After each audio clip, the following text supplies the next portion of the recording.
Hello grammar enthusiasts, welcome back to our channel.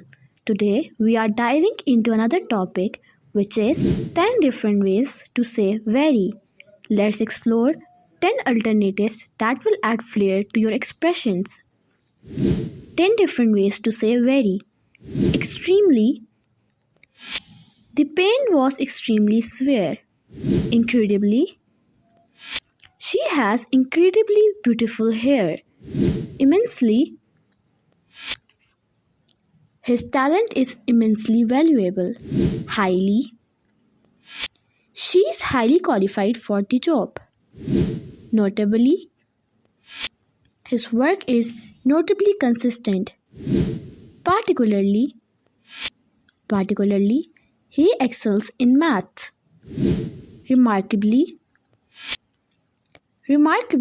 She solved the puzzle within minutes. Exceptionally. They treat their customer exceptionally well. Extraordinary.